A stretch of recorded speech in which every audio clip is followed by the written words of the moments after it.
Oh my god.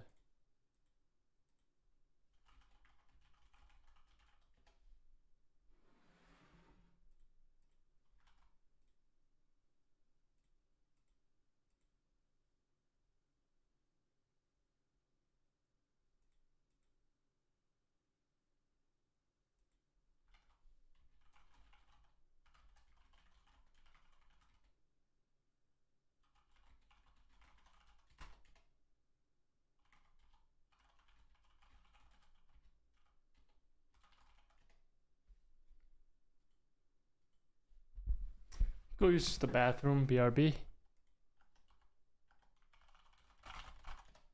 Bathroom break. Just started.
I'll be right back.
All right.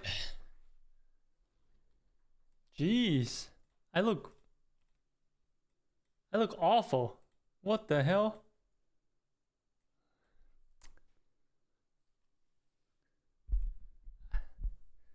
Bro, why does my forehead look so big on camera?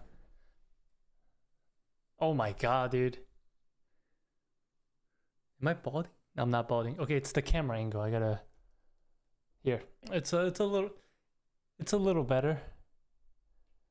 Whatever. I just got back from the gym, so if I look bad, that's fine. How's it going, everyone? always look like that. Shut the fuck up. Okay. Have you guys seen what happened with have you guys heard of what happened on Reddit? Apparently there's a guy called Capybara or something that was like, I think he got interviewed on, he said he got interviewed by Business Insider, and they say that they confirmed his position before interviewing him. Apparently he has 3.1 million shares in BYND, and he made a bunch of posts on Reddit, like basically showing the stock and advertising for it. And then what happens is that all of his posts, actually not just his posts, a lot of the posts regarding BYND got deleted on Reddit. And I was reading about that. I was like trying to figure out what's going on. But man, I feel like Reddit mods, they need to like get their power taken away. Like Reddit mods are a little too powerful in this day and age. Like if there's anything good, I'm an active Reddit user, right? I used to post some stocks that I think it's gonna go up, and a lot of them went up, but all of my posts gets deleted. Like the more I type, the better the DD, the more likely it is to get deleted. What did you hit at the gym? I hit my bicep, I hit my back, I did some endurance training, I did some ab workout for 30 minutes, and then I hit the sauna. Very good, very productive day. And it's 7:25 p.m. right now. I could be playing video games or doing something else more productive, but I don't find anything fun these days. I cannot play games.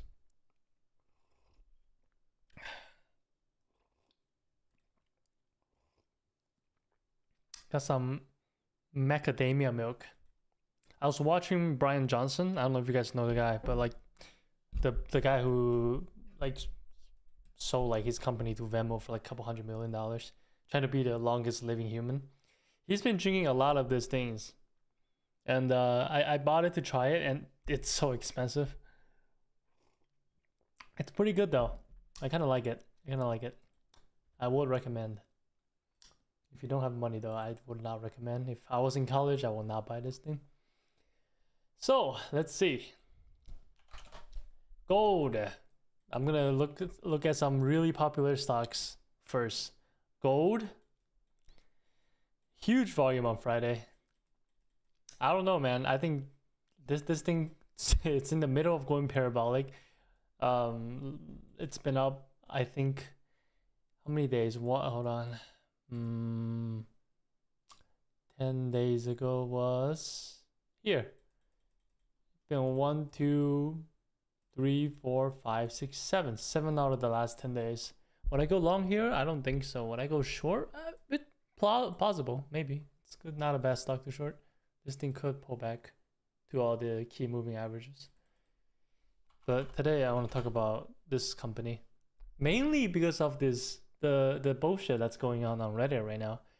What is giving Reddit this much power? Like Reddit mods are getting out of hands these days. You're not allowed to post anything on Wall Street Bets. I don't. What is even allowed to be posted on Wall Street Bets? I feel like anything being posted on there is gonna get banned. I remember. I don't know if you guys know stock Open, right? Very good technical stock, and there were some people on Reddit, on the Wall Street subreddit, Wall Street Bets. They were, giving out good fundamentals information and everything, and also, it had good technical, and they were talking about the stock around like 250, and also at like about 90 cents, about the stock will go up. Those were some good posts, because in fact the stock did went up like 700%, right? Like from the bottom here, it's up 2000%. Those were some good posts, but all of those posts got taken out by Reddit mods. Man, they need to like take away some of those people's power. Anyways, how's everyone doing? How's everyone's Saturday afternoon?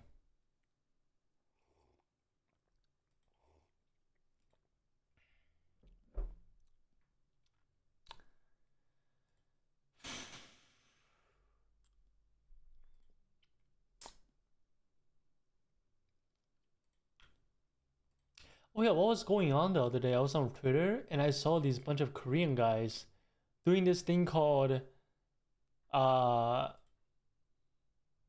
a like competitive trading. Like what the hell is that? Who do you think is pushing stocks in after hour in small cap? Who do I think it is?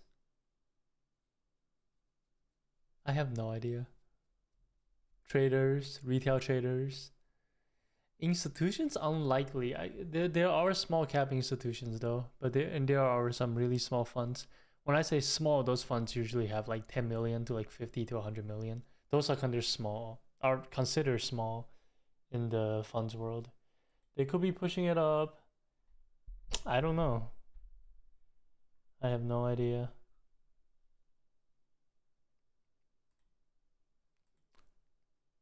You know, it's crazy. I'm like reading these posts on the Wall Street Bets, and there are people that have gold and silver calls, and they're negative on it. So I think it's impressive to be red on the gold and silver stocks like that. I'm not sure if it's the Asian market. Death Turtle, what's up? How's it going? Yeah, I always had a channel, but I don't advertise for it.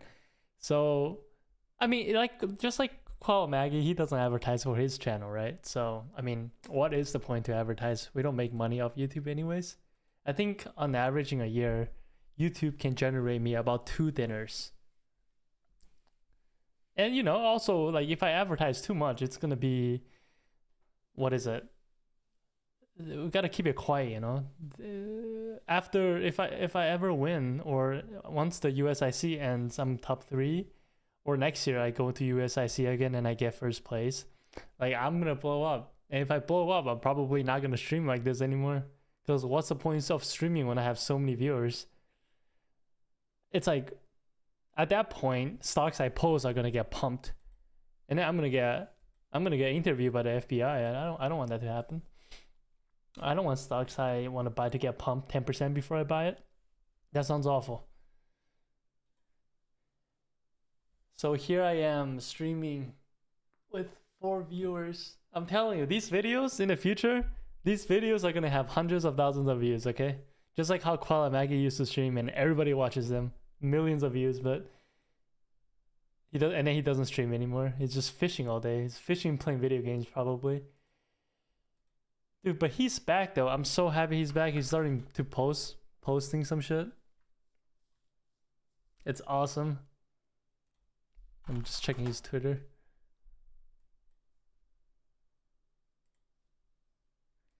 How's everyone doing?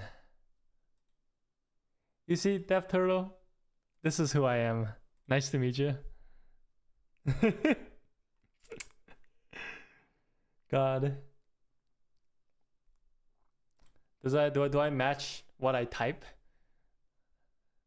Bro, I'm telling you, dude, like sometimes I read what I type in the Discord and I realize that, man, I'm such a joke. And then I look at my actual percentage and, you know, money I'm making. I'm like, never mind, I am making money. I'm still shocked. Proton, that guy in the Discord, did he went through my spreadsheet and did my 86, 90 trades I make, and conducted at a 85% win rate. Dude, I'm still shocked at that information. I should be more confident with my trades, huh? I'm not confident at all. People follow his Twitter and post and pumping everything he talk about. Yes. Dude, it's crazy, bro. Everything he brings up nowadays will get, like, the day off will go up at least 5 to like 10%, like whatever, like randomly. If it fails, like, it could fail too, but that he's that big now. He's big enough to pump stocks, and you know, some stocks, like for example, like Open, right? He talked about Open at it was right here that this was the day he talked about it. I thought it needed more time to rest. Like this was, if you look back at the Is my screen showing right? Yeah. Like the chart looked like this. I was like, yeah, maybe it tightened up a little bit, and then no, it just got going, dude. It was like literally the day after he starts posting. Is it him that's causing this thing to go up? I don't know, but it certainly feels that way. My Mister, oh my god, dude. Thank you. I don't know how I have stats like that. Sometimes I don't know what I'm doing, dude. I'm just buying stuff and I'm like, dude, please work. And it works. I think it's the market. I don't think it's me. I think the market is just that good.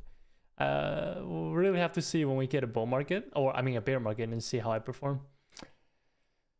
And I don't know how I'll do next year. I'm gonna try to do USIC again next year, because this year I like wasted so many months. I wasn't in there in January, February, and I butchered like 3 months because I was stupid. So I really want. I'm not performing my best. I'm gonna try to do it again next year.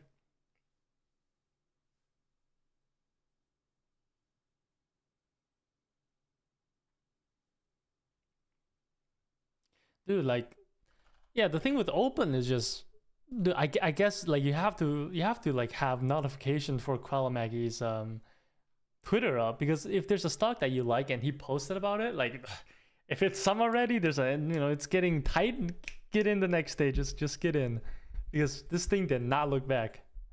It like just recently broke the 10 EMA. I like USIC. It's pretty fun. What's fun about it is that I get to connect with some of the top traders. And I'll be honest with you, I don't think I'm qualified to talk to any of these crazy traders. They are good, and me, I'm just passing by. I'm just like, yo, hello everybody.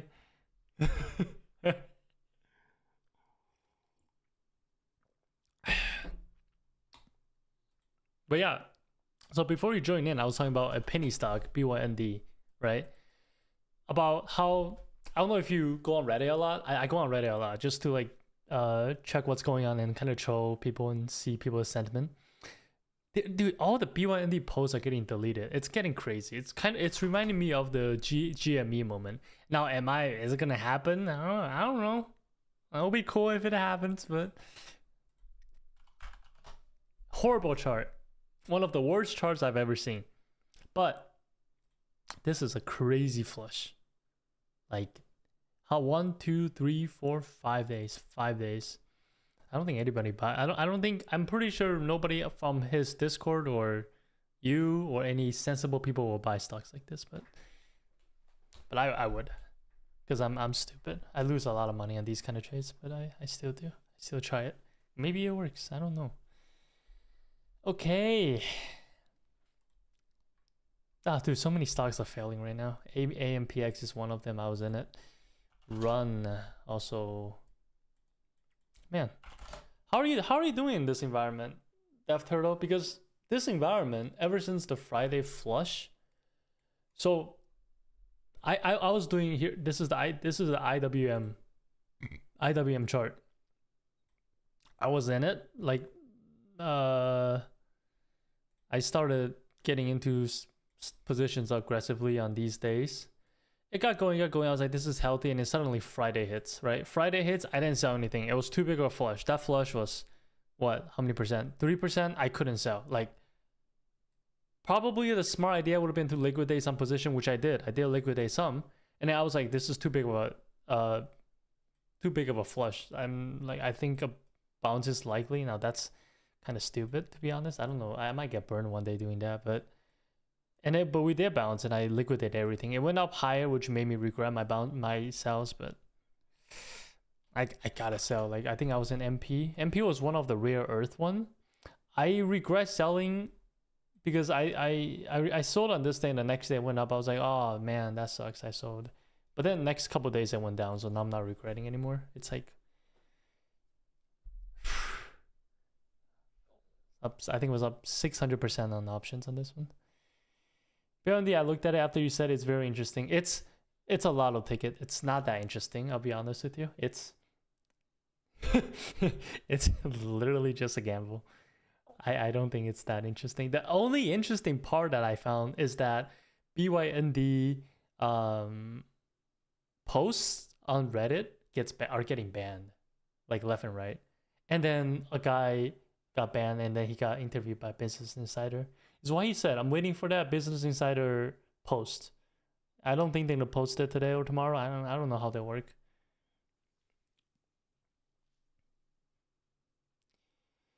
Yeah. The thing with Friday is like, dude, it's so sus. Like this volume. Oh my god. We're still in this inside. We're still in this range now. We're gonna be in this range for a while. Actually, maybe.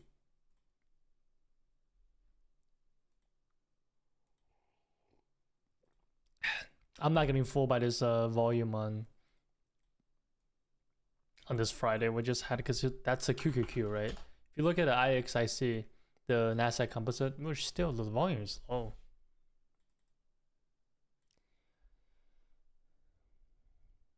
Friday was painful because it fucked up your macro idea. Yeah. Friday was painful because, like, I had a thesis of, if IWM can stay in this range, well, like, even if it's choppy, stock's gonna go up. And then I will start to take positions off if we start hitting these two bands. And then immediately, like, afternoon, we just hit it. Woo! And now I'm like, just pretty much, now I'm net short just because of that. Oh, actually, no, I'm not fully net short. I'm covered some position on Friday, on Thursday for my shorts, and now I'm like kind of net positive, net long on TLT, which is still kind of net short of the market. Nothing to do. I agree. There's not that much to do in this market. I haven't done a full scan yet. I'm about to do it. So, but I have no idea if the market is good or not.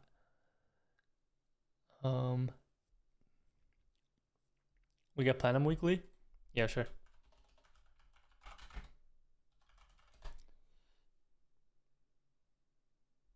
Can you give me a Platinum ETF?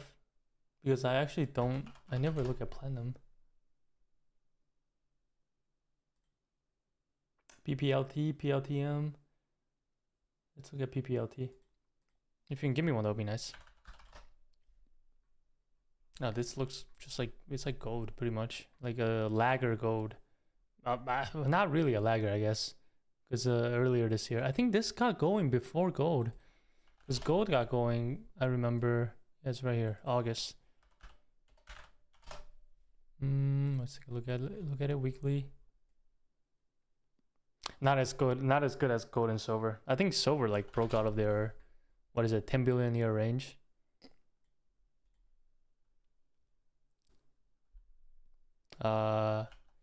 Gold.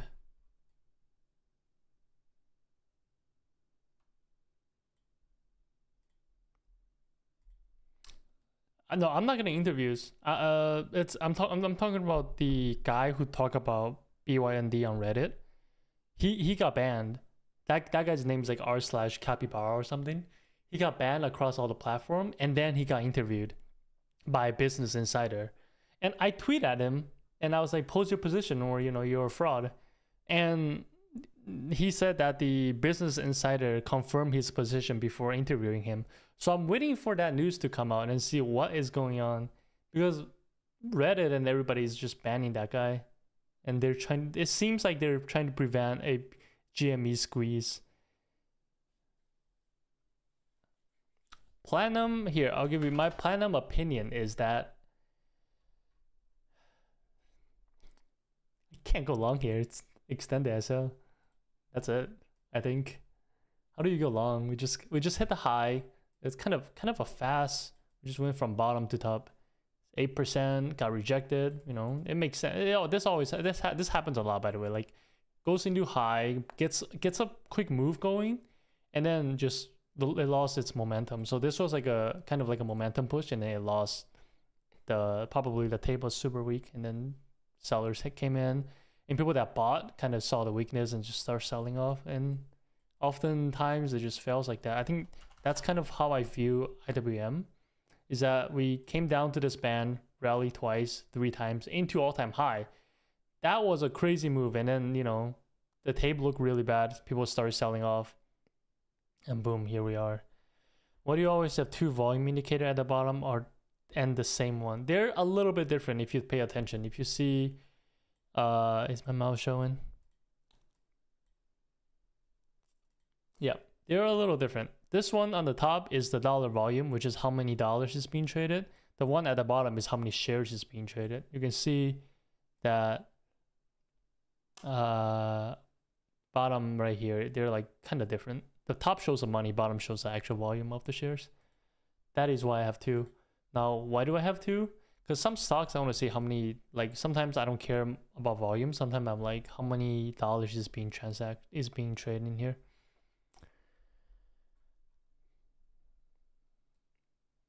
Oh my god. Dude, Death Turtle, do you see this trade? BTU. This is a stock that I laid out perfectly. I didn't buy. And nobody talked about it. And it went up like 100%. I'm so sad. Would have been me.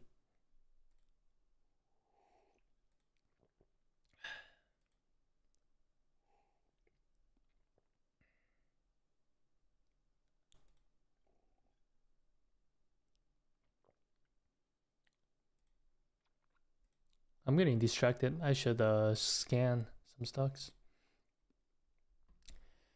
Have you done a full scan yet, Death Turtle, or use your whatever scan that you use? Have you found, is there anything good this week or for up? I mean, you don't have to show me. You don't have to tell me if you don't want to. I can just look it up myself. But like, I am assuming that there isn't any stocks to trade right now. And even if there is, this is even if there is, this volatility is kind of high for me to get in. BITF, dude, BITF, yes. You see this line right here? Okay, I'll be honest with you, I miss this line. Like, but I was seeing this at I think on at 3 p.m. that day. I saw this thing. I was like, oh wow, look at this thing breaking up. I missed it, and I was like, wow, the volume is huge too. I didn't buy because I'm a good disciplined boy, but I probably should have bought. Look at this, 300%. Oh my god. The thing is, I think I did not trust this trade as much because Bitcoin was being a piece of shit and Ethereum was also bad. Oh my god, dude, I hate Ethereum. Like, Ethereum,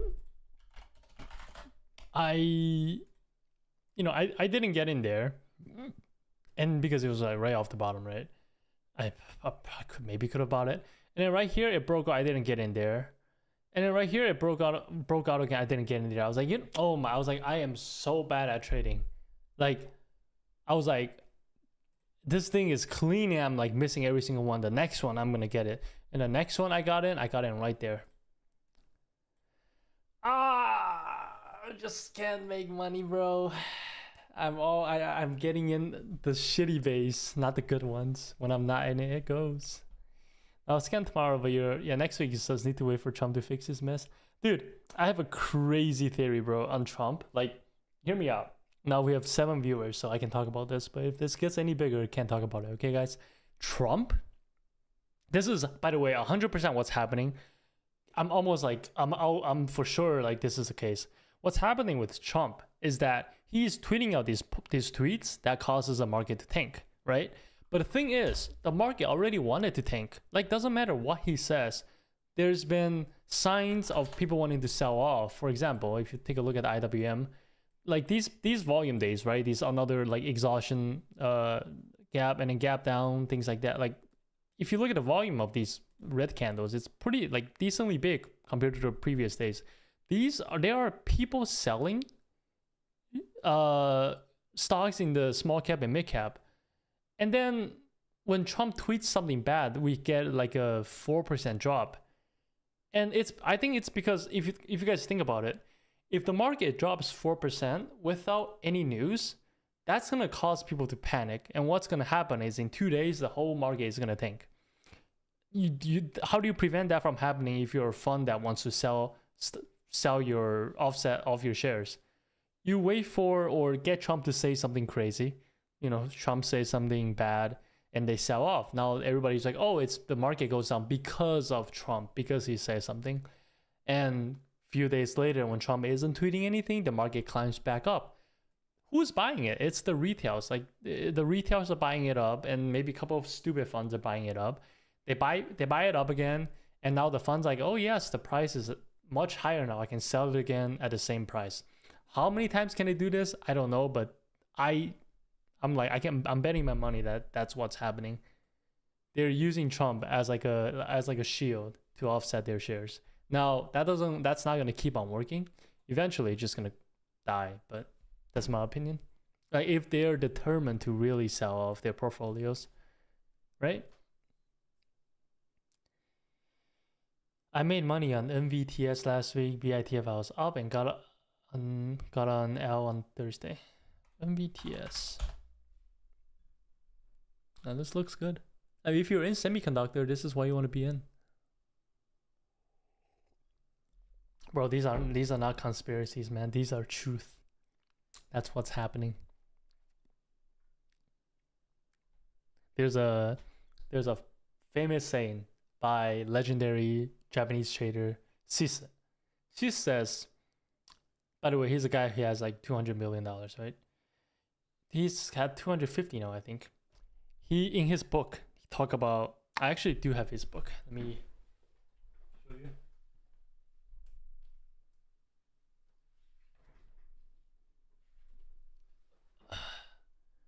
Like this is his book right here, right?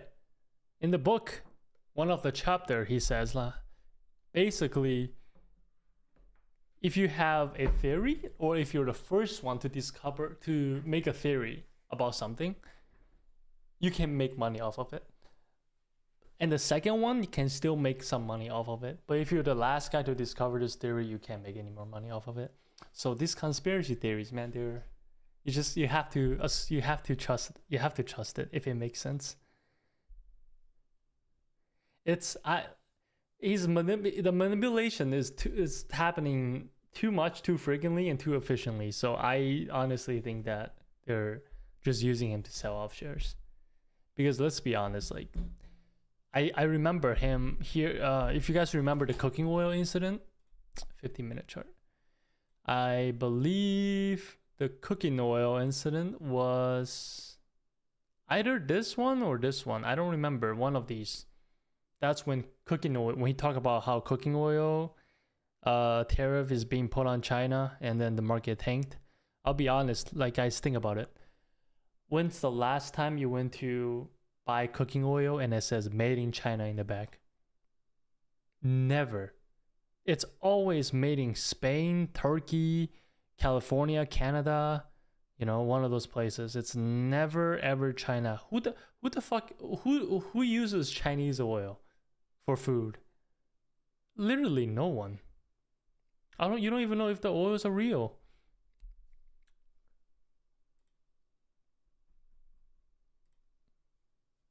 But you really think the entire US market will tank of cooking oil? There's no way. There's no way. It's tanking because they're using him to sell off. They need to offload shares. That's what's happening. Now, by the way, guys, I'm a really happy person. These things maybe I'm not allowed to talk about on YouTube. Actually, no, these things are fine. Okay?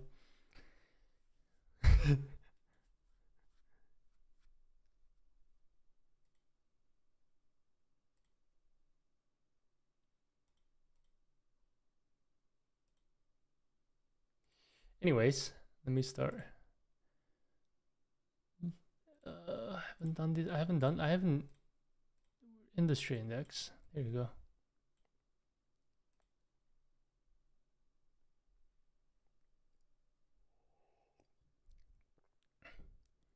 For they believe in crazy shit is a sign of a good trader. Whatever. The best trader I know uses the same astrology and gang. And what do you mean? Who uses astrology to trade? Dude, this is not astrology, bro. This is not some witchcraft like ritual stuff. This is very, very science, very psychologically accurate. Nothing crazy. Like a lot of things I say, if you think about it, it makes sense. It's not just based off air, okay? I don't use astrology to trade, but I do use my logic. Sometimes maybe maybe sometimes it goes a little, goes a little off, but I think it's like very obvious logic though. It's also not like 200 IQ, because if you're too smart and you're going too deep, I don't think it makes any sense, because I don't think the smart money is as smart as people think they are. They're probably as smart as you and I. They're not that. They're like, they're rich, but they're not that smart, And things they do, you can definitely figure it out. Either way, I'm on the sideline until it's over. Yes, sir. I'm trying to make some money on the sideline too, but it's not easy. It's definitely not easy, because if you're going long, you're getting screwed. If you're going short, you're kind of getting screwed. You have to have a really quick. You have to take profits really quickly. And man, like, I don't know about you guys, like VIX, there are these crazy theories on like on Twitter about like how VIX are supposed, like they have like 20 years of data, and they're like, oh, if VIX plunges from 25 to $20 in one day, the chance of market going up next day is like 90%. Dude, I'm like, I find those way crazier than my theories. Like Death Turtle, like those people are straight, like they're batshit insane, dude. The VIX is literally just a thing that calculates volatility. Like, where are they pulling those numbers? Like from their ass? It's crazy, dude. I think that's astrology. I don't believe in VIX data. Like that, how? It's bullshit. Someone on Twitter says, I see you follow Capybara Twitter as well. Yes, I do. Just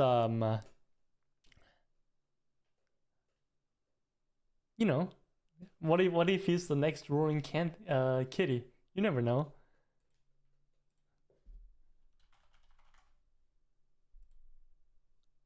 And I'll be honest with you. On Friday, BYND, shit's supposed to die, but it didn't die. It really was like, that stock was meant to go to like drop 50% a day. But no, it didn't. It did not. Okay.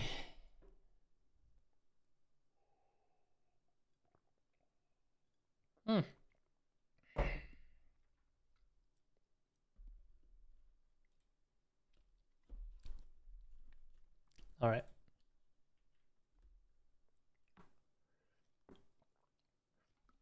Oh yeah, regional banks are failing, guys. Regional bank. H-ban. Huntington Bank, bro. Like, let me tell you guys. Okay, let me give you guys a story. This is the worst bank I've ever used in my entire life. I've used many banks, Charles Schwab, Chase, all that stuff. This is the worst bank I've ever used, and I'm glad this stock is dying. There's no bank worse than this. Why? They closed my account. They closed my account October 1st, 2025. So 18 days ago. They just closed it. Why? They didn't give me a reason. They just closed my account and sent me a check to of my money, basically. They just closed it without giving me anything, and I called them. They're like, we can't tell you what's going on, but we have to close your account. I was like, what the fuck? Right? I'm not doing anything illegal. I'm a legal citizen. Very legal person, probably the legalest person you can ever find in this country. Extremely legal, matter of fact. Matter of fact, I'm such a good citizen that when I see trash on the floor, I sometimes picks it up and throw it away. And they ban my account. Don't use this bank, guys. Huntington, worst bank possible. Horrible support. Bank tellers are nice, but the people working inside the bank, that's behind those window glass offices, piece of shits. Worst stock. Worst company. And see, this is why you don't ban Forte's account. Ever since they banned my account, the stock is down 11%. Terrible company. Let's take a look at the weekly of this stock. Weekly, not too bad, but there's a huge. We're actually in the overhead supply area. Let's see how I can manipulate this data a little bit. There we go. Huge overhead supply behind it. Worst company ever. A new AI hot. New eye.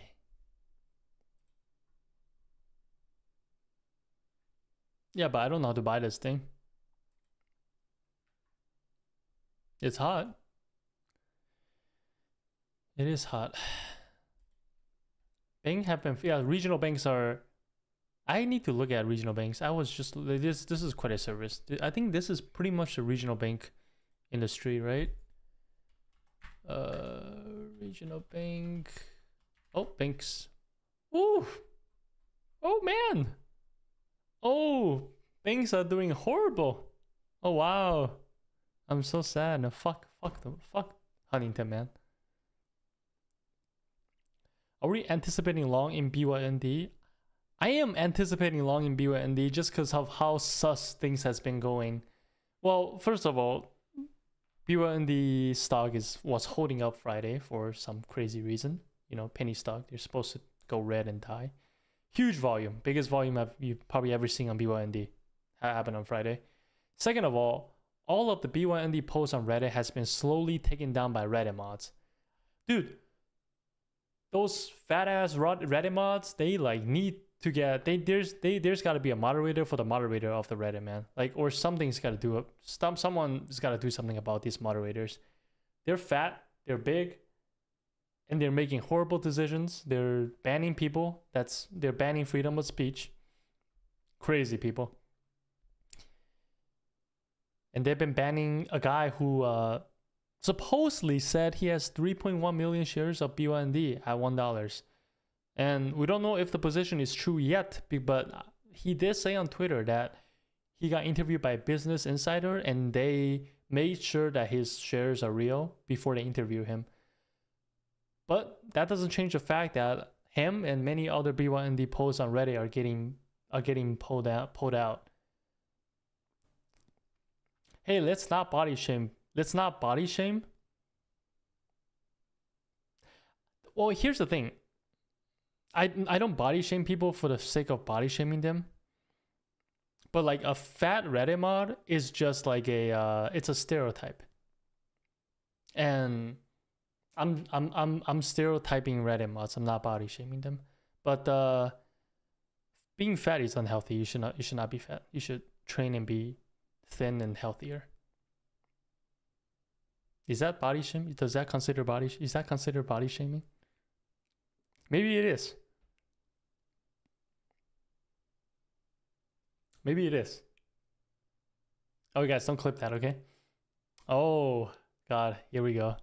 If I ever become famous, I'm gonna get put on some trader Reddit. Trader Forte is body shaming people, fat people on the internet.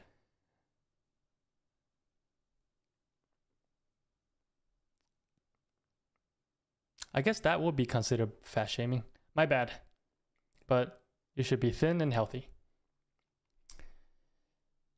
Hey, are you living off trading? Do I live off trading? Yes. Thoughts on AOI? Let's see. Oh, it looks good. Let's see, monthly. It's like a cup and handle on the monthly, right?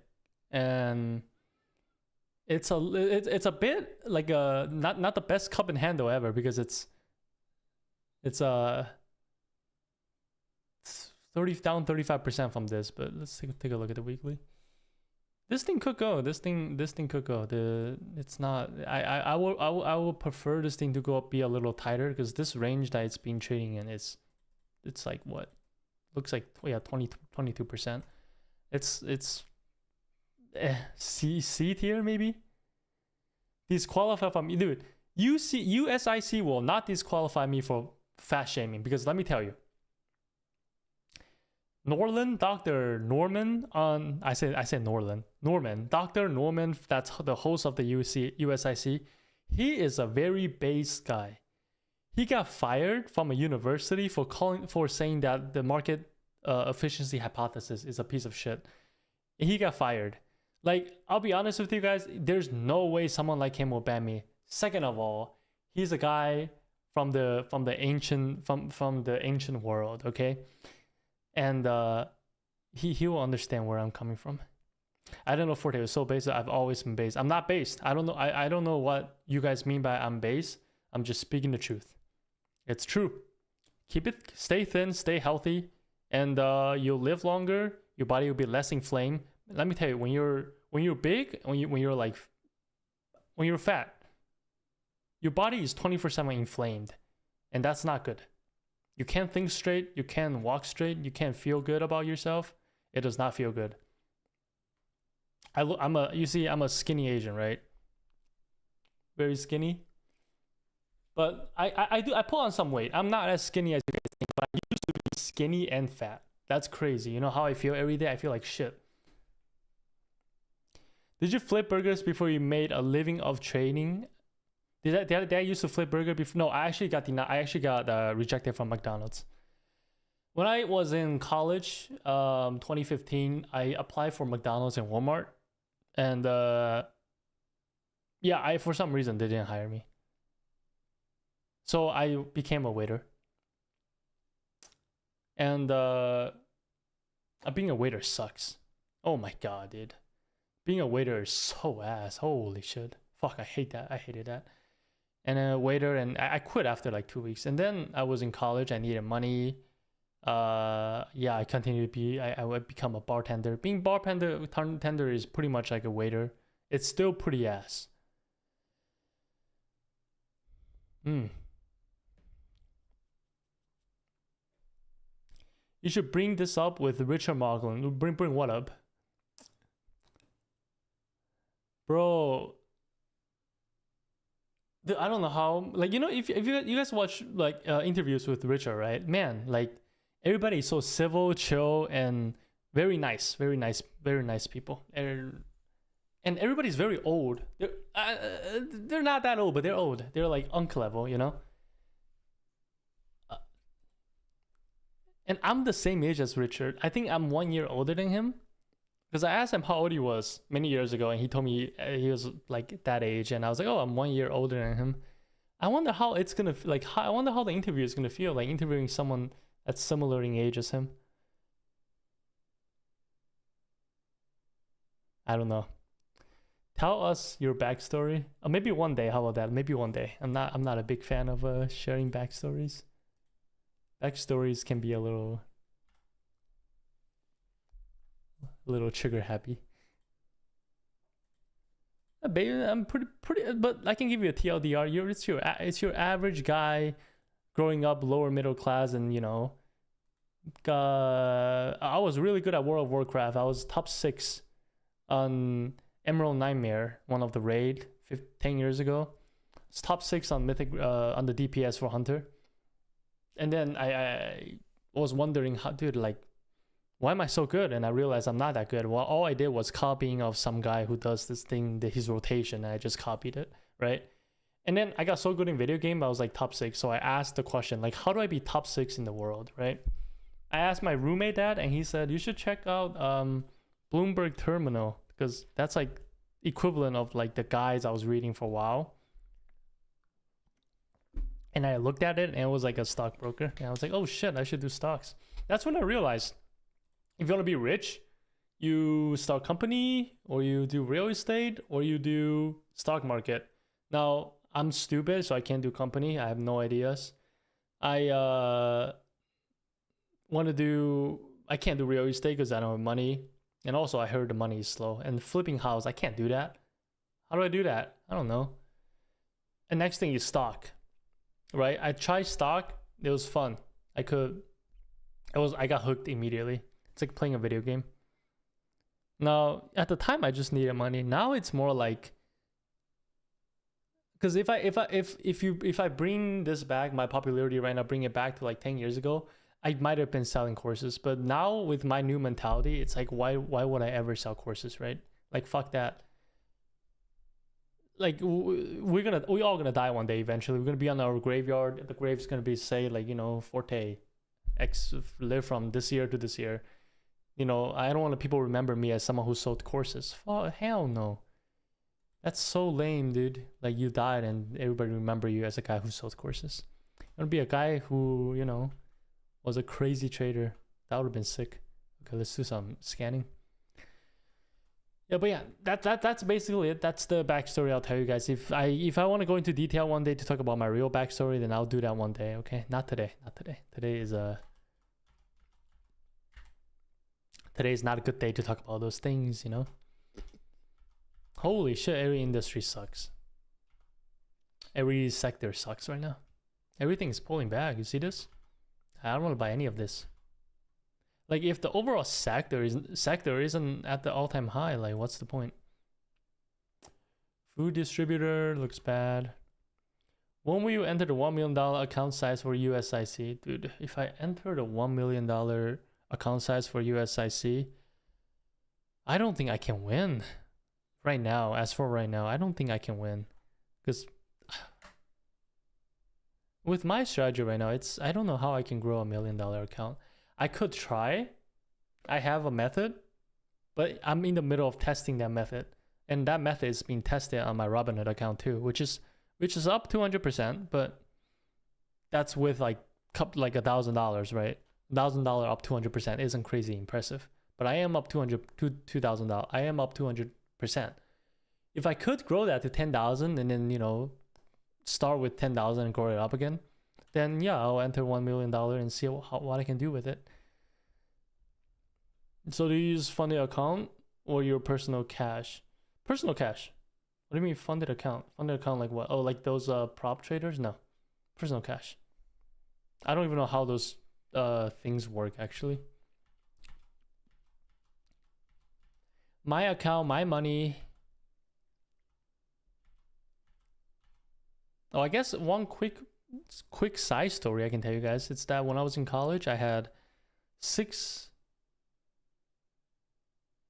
Oh man, this is disgusting. And I had a couple $1,000s of cash that I made from being a waiter. I was being paid under the table, and I left the money in my car overnight. I'm a dumbass, I know. And the second day the money was gone. It was stolen.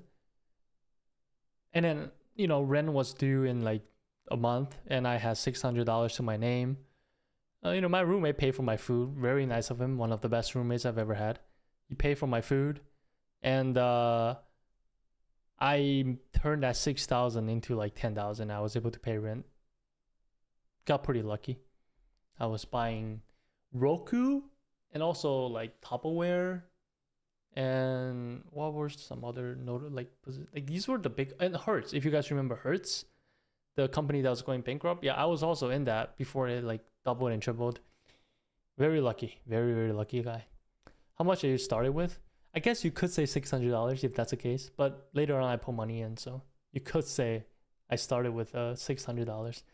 Death Turtle, damn, dude, I got very lucky. It was no skill, and that was 7 years ago. 7 years ago, I'm a very lucky trader. 7 years ago, emotion wise, nothing has changed. I'm still the same guy.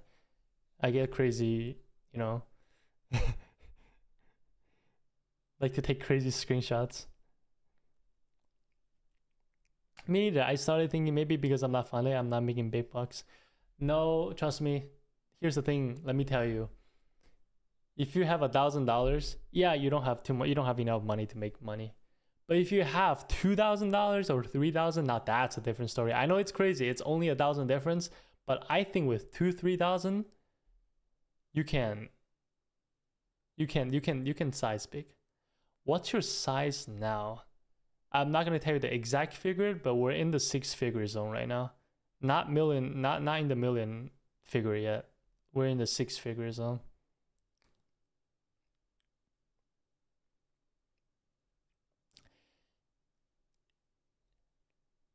Trust me, when you have less money, less is good.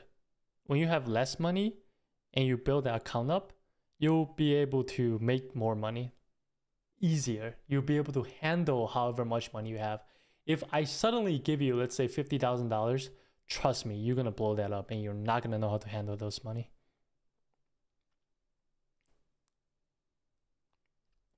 You have seen 2K to 50K with a few months, very good traders on challenge account. Bro, I don't think I can do it, man. Like,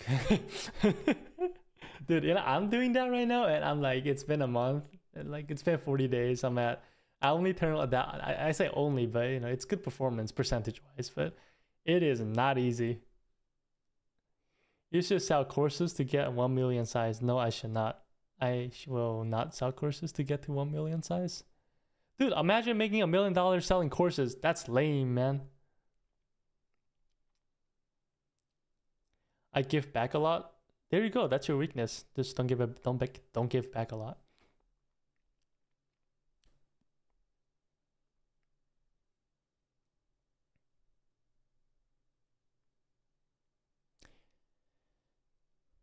Yeah, 5K, 50K. 5K is, I think it's fine, but like if you go any bigger than that, like if you fund your account with like $10,000, you're not gonna do good as a beginner. Start small, because here's the thing.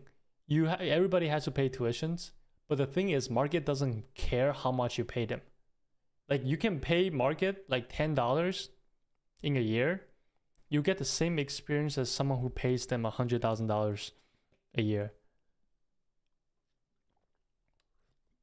I'd rather pay the cheap tuition, I'll be honest with you guys. Now I have to say I have paid a lot of tuitions to the market, but you have to pay the tuitions. Save that money for tuitions for to the market, not to courses. Courses doesn't really. The thing with courses is that if you learn something from a course and it works, sometimes like things will change and those things will not stay with you forever. Like what Qualamagi did in 2020, I doubt many of you guys can do that today. It's different. The reason Qualamagi can become successful is because he's Qualamagi. And the reason you're not successful because you're not Qualamagi. You have to just study on your own and make it work. I'm trying to turn 50K into 30 before 2026, but Trump is pissing me off. You see, it's not that Trump is pissing you off. It's your position. It's your sizing that's pissing you off. Turn that. If you want to turn 15K into 30, start small, size small. You should always size to a point where nothing in this world pisses you off. And that's how I trade. Now I do post screenshots all the time in Discord, be like, oh, it's over. But you know, that's how I feel. But I don't let that emotion just make decisions for me. Could you show us your annual returns? It's literally on USIC. I'll post the link. How about that? USIC.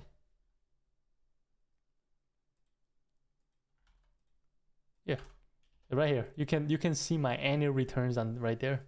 4th place under the 20,000 plus account, the United States Investing Champion bracket. 4th place, 40H, 236%. That's where I am right now. Actually, I'm up a little bit. I am up, let me see. I'm up 240 right now. A little bit better. Not that good. I butchered the entire September. Law for that. I'm in a position where I try to tell these new trader things and I'm like an old man. I'll tell them the smart advice and they don't listen. I watch them fuck up. Dude, dude, I mean, true. That happens a lot. Yes. I've said the same thing over and over on my channel for the last 7 years. And I don't say it for them to listen, actually. Like, I've changed my mentality. It's because if I say it for them to listen, they're not going to listen. But I still say it every single day for myself to listen. You know, there are like, even if we're profitable, we still make the same mistake we do when we just start off. That's how I feel. And every single year, I feel like I'm a new trader. Like at the beginning of every year, I feel like everything gets reset and I'm just as dumb as a new trader. And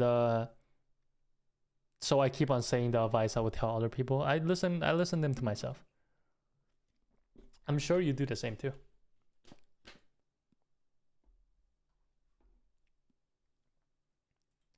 But yeah, 15 to 30K, man, try to take some money out. You have your own Discord. I do have my own Discord. My Discord is kind of dead.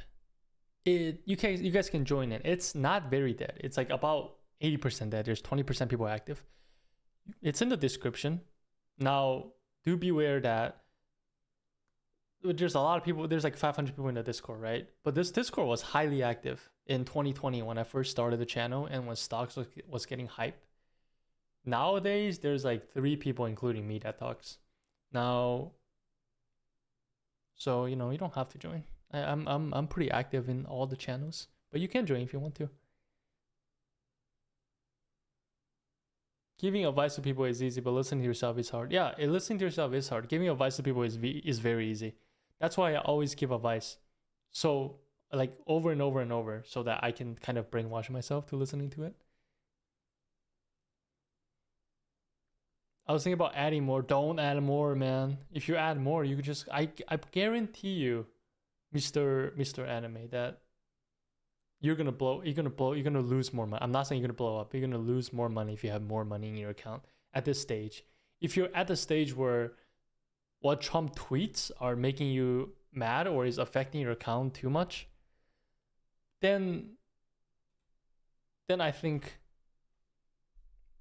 you should lower your size.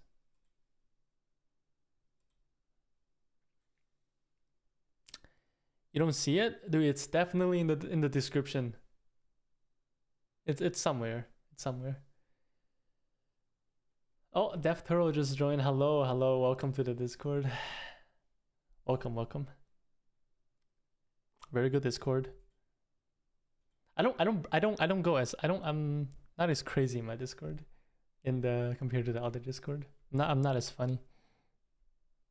The thing is, if I this is funny. This is very funny to say, but there is a lot of people that do look up to me, right? And for someone that looks up to you, I get a sense of needing to act maturing a certain way, which I'm not that mature of a person. I get this universe telling me to act a little mature, so I try to be a little calmer. When I'm in other discourse, I'm just like, woohoo! Woo!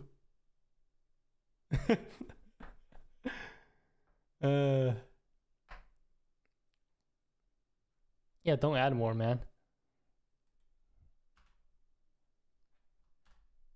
And I guarantee you, like, if you have a $30,000 account, if you can 200% it, like, the chance of that happening is low. But if you do it with $22,000 account and you like 200% it, it's very possible, and you'll feel really nice seeing that 200%, and that gives you confidence to make more trades, and that way you snowball a little bit better.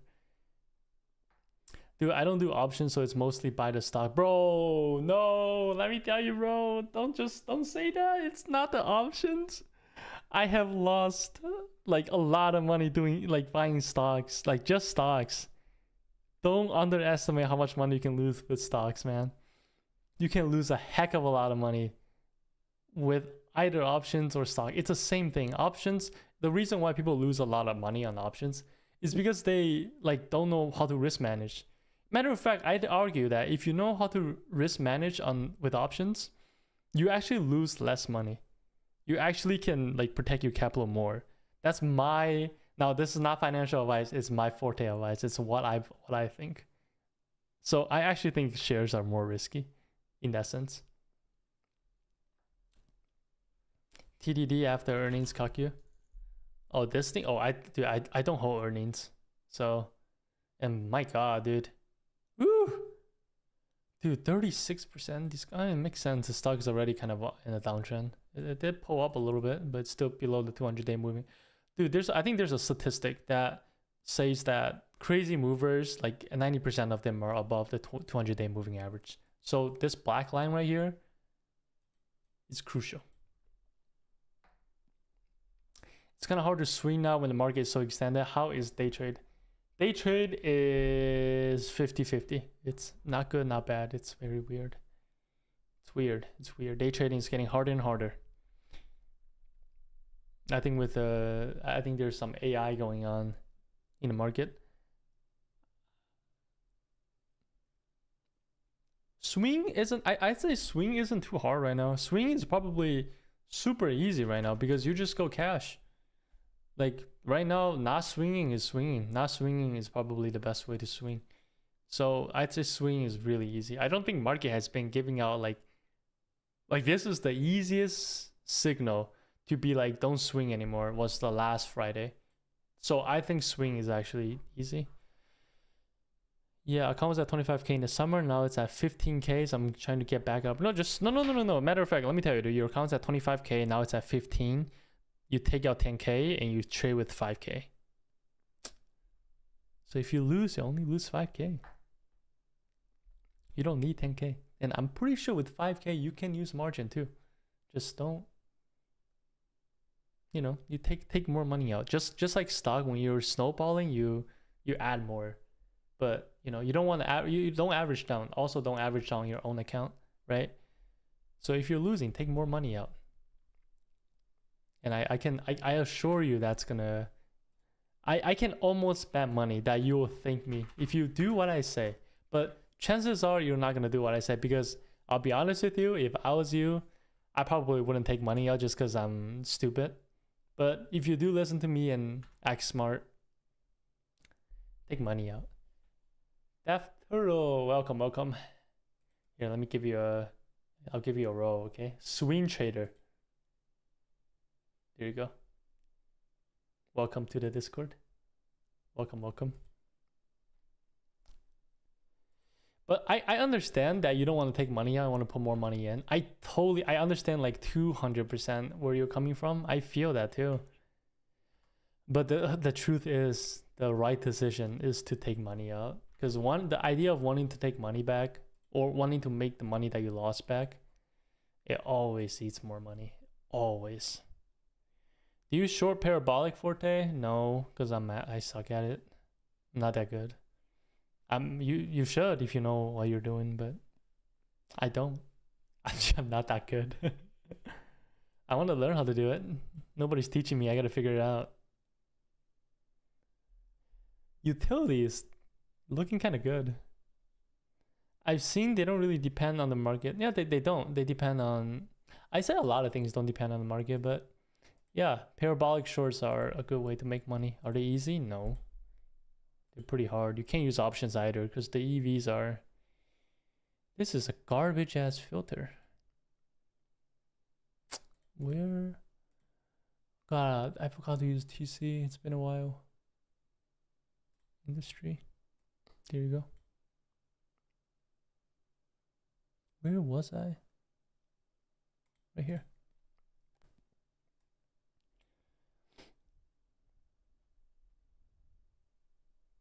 Shorting parabolic is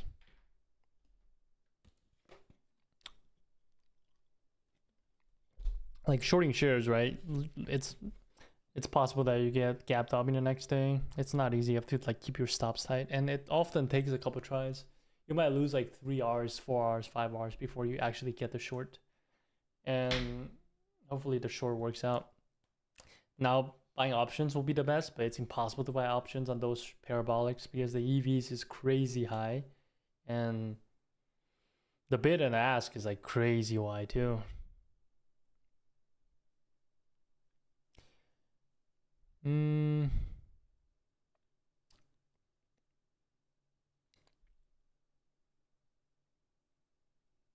Oh, that dude, the depth turtle. That's a good way to put it. If you give up that 10K, if you can now, this what he said has a lot of meaning.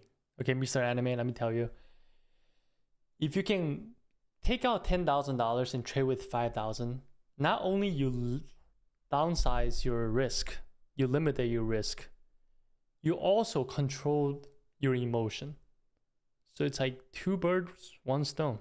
You're able to suppress or control how you're feeling and let your logical side of the brain taking control of the emotional side. If you can take $10,000 out, that is the effects of it. You know what makes a trader profitable? That is. No, I'm an emotional piece of shit, but I'm not a good example. I really like India, dude. India has been going crazy. India has been going crazy since like last year, and I don't know how to trade India. I don't trade Indian stocks.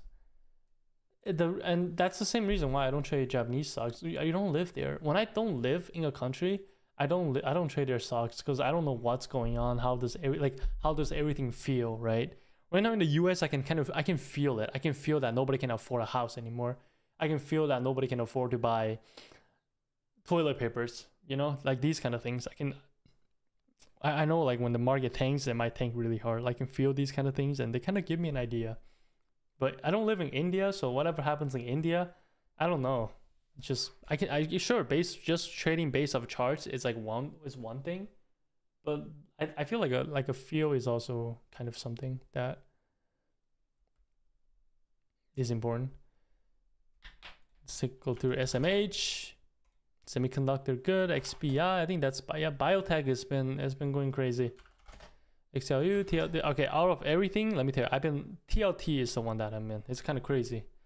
TLT, you know, I heard the government is being shut down, so there's no CPI data for the Fed to look at. But the 20-year Treasury is going on means that they're anticipating a rate cut.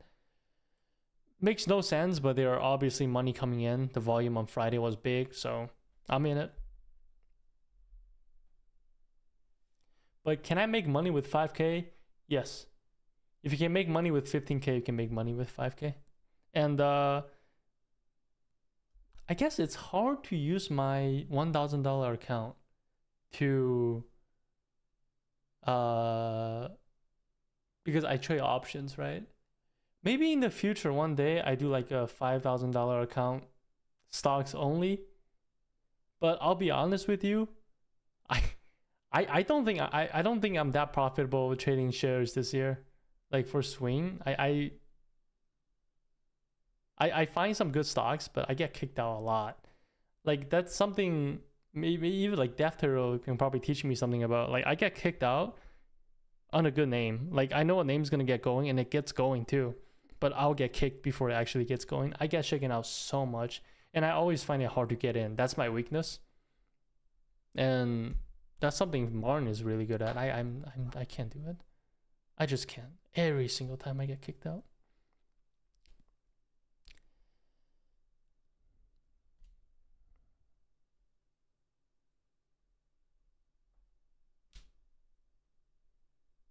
I always sell fast and find better setup. You know, the trick is to sell partial fast and then keep the rest.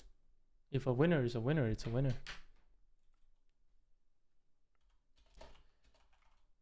DevTurtle is a pretty insane swing trader. Welcome to Discord, DevTurtle.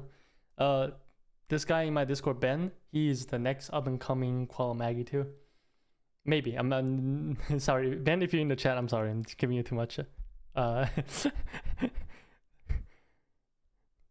He's a very smart person. AMPX, I'm in this, but not sure for how long. AMPX, AMPX. I found the stock right here, and I actually missed it. I didn't trade this. If I did, my account would have been at 4,000, but unfortunately, it's only at 3 for my Robinhood account. I didn't buy this, but the stock got up again, and I did buy. Where did I buy? I bought somewhere that day. This day, somewhere here. I got in, and I sold the day after the Friday. It was this day. I sold here around the top. Let me see if I can show you guys exactly on where I sold. Where is Tuesday? This was Tuesday. Okay.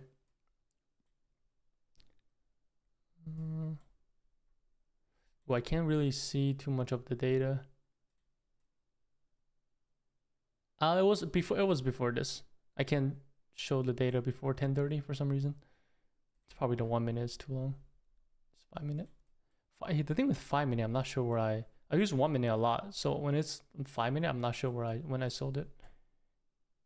It was somewhere along here, I think, is when I took profit. But I got out.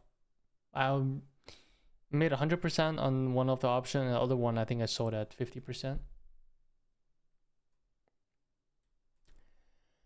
Yeah. I feel like the best names never makes it easy to enter. I'm like half agree with that and half disagree, because some, like a lot of the best name this year was very easy to enter, I think. Did I get in? No, because I suck. I probably still get kicked. Like RGTI seems, it's like, if you look at it, if you can get in on this day, you never really got kicked. So I think the best name are easy to get in. I don't know. What do you think, Defter? Is the best name easy to get in or hard to get in? I find every single name hard to get in, but that's because I'm not that good at swing. Like RKLB, this, oh my god, this thing, like I bought here, I think, yeah, I bought on this day, and it got going. I took some off, and then boom, it just came back down, and then it got up again, like crazy, and I took profit somewhere. Oh no, I took profit here. I took profit on the, yes, I did. I took profit on the high right here. With the, I think the option at right here was down like 50%, but now, and then it went up. I sold it at 500% profit. If a stock makes too easy to get in, it's a bad sign, but sometimes it's not that hard. Okay. I don't know. I can't. I suck at getting in stocks, so. You made money on INOD. Good job. I'm not sure where'd you get in, but I'm not sure how you buy this thing. But if you can make money, good job.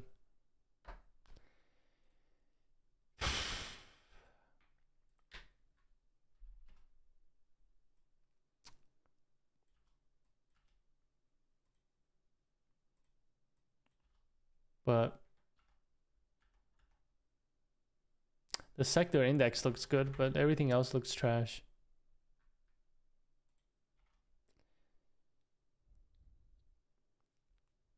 The whole swing market start after drug. Well, I remember drug last year. I think it was last year, right? Where it went to like, yeah. It went crazy. I remember looking at my morning gaps. I think people made millions on this stock.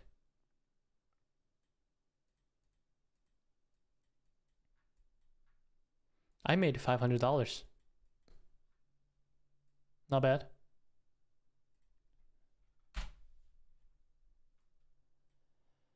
God, I'm so full right now.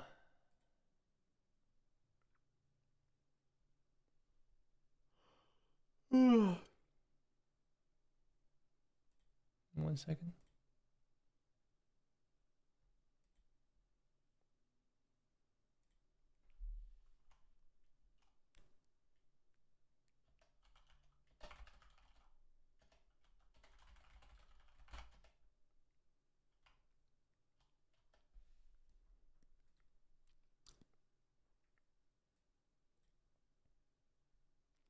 Forte, you're funny as fuck. Thank you.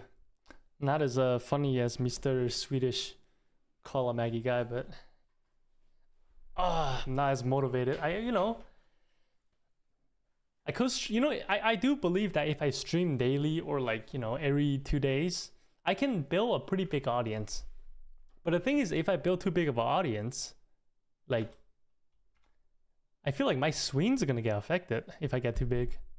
And especially, I'm like high key right now. I'm high key on Yahoo Finance, on US Investing Championship. Like, things I tweet, I gotta be a little careful now too. Even though I don't give a fuck. I tweet whatever the heck I want. But my swings can definitely get affected for sure.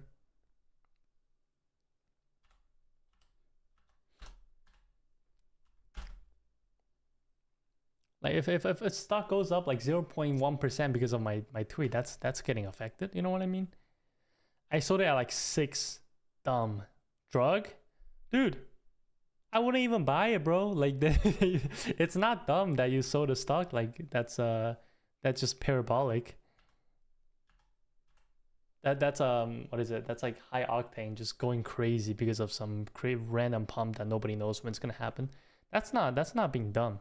That's being logical. That's being normal. You guys gotta keep in mind that things we do, stocks that we sell, are all, you sell it for a reason. Your brain is like telling you something. Like it's not like, it's not because you're dumb. It's because you're smart. Now, how did I make 500 bucks? Well, that's my, just I bought it when it's going up and I got lucky.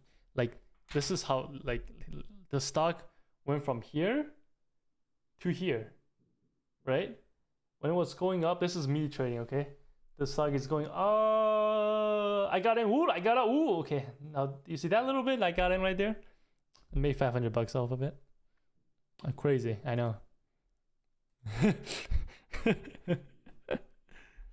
I'm hearing fireworks outside. Is today supposed to be some sort of a holiday? Is it that the Indian holiday or something? Because I know sometimes what day is October 18th?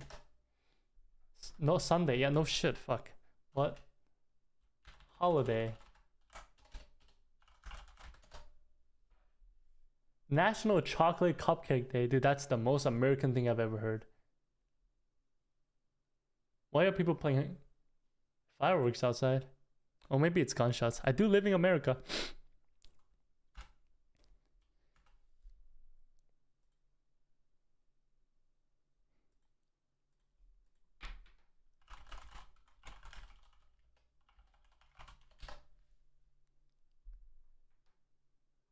I heard him too. I'm in Canada. I heard there's a lot of Indian people in Canada. Is that true? Is that racist to talk about? I don't think so, right? I don't think so. How is that racist? Dude, it's so crazy nowadays. Like, nowadays, if you talk about anything about race, you get, people say that you're racist. It's scary.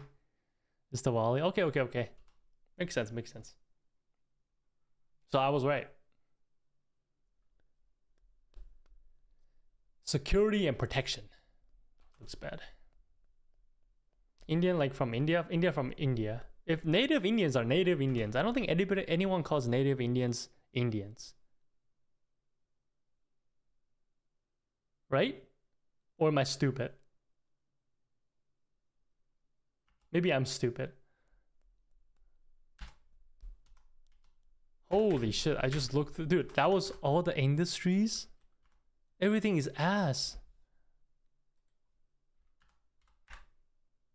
Dude, if the market starts going up and hits all-time high, starts going crazy, we're not making money for swings. There's no setup for us to buy. Everything just going parabolic then. I feel like if that's the case, we're gonna see a bear market next year. I hope that's the case. I think the market wants to go up in a healthy manner, like it's gonna go in higher lows, go up like that. If that's the case, we gotta get a pullback soon because right now there is not that many setups. Well, I haven't do a full scan, but based off me looking at industries, it's pretty bad. We got both, but it's Toronto mostly. Native Indians are in the far north. I see. Let's see. Let's do some more serious scans.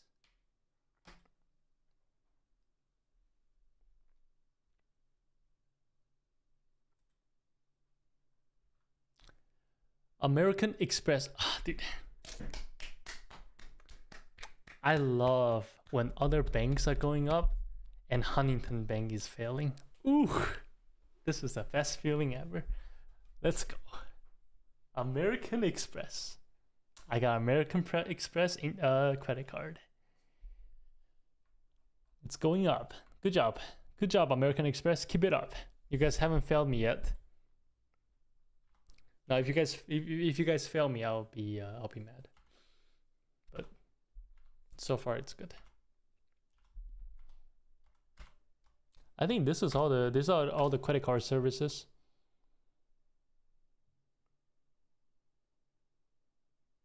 This line, I remember buying it on this day,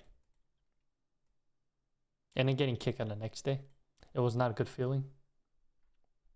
Horrible stock, by the way. Horrible stock. SUIG, horrible. Low volume. You should never trade this. Why did I trade it? Because I'm a dumbass. Getting a message.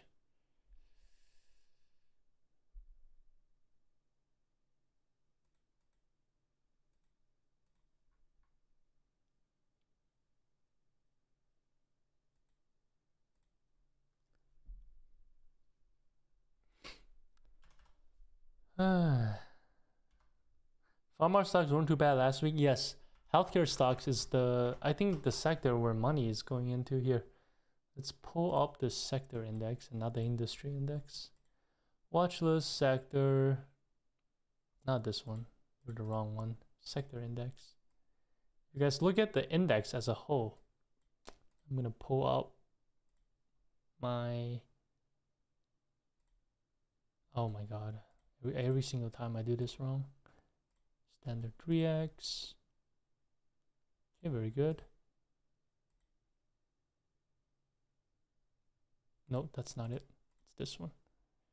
The ADR20. Stole it from Quella Maggie. Let's take a look at the sectors. This is a consumer defense extended at the 50-day, and 50-day is still declining, I believe. Not good. Financial service, dog shit. Energy, I don't like to trade energy. Community service, bouncing off the 200-day moving average, just means we can look at it, but it's still not the best. Now, real estate is doing pretty well. Real estate is bouncing off the 200-day moving average, and we're starting to go up above the 1020. This is good. I'm going to take a look at it in a bit. Customer service, blah, blah, blah, not that good. Healthcare, you see, this is healthcare. Let me go through the rest first. Technology is sketchy, in my opinion. Utility, extended, industrial, not that good. Basic material, having a little pullback, but we're still in this downtrend. Basically, basic material and tech, they look, they could break down, but they're still trending up. Healthcare, though, is where money, I think, is flowing in right now. But this is a very, very tiny base. I'd prefer we consolidate a little bit more, maybe. It could go, though.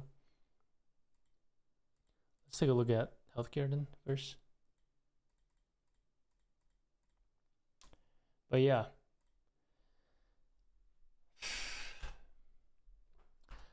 How much did Quella Maggie stream back in the days on Twitch? I can't believe that guy used to stream on Twitch, and I didn't even watch him.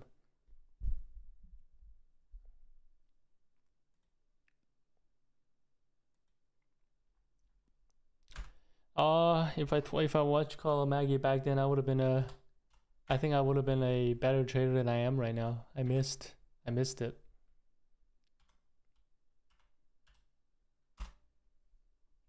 Now a lot of the things he trade, like the thing that people always like try to copy Quella Maggie and fails is that he trades opening range, right?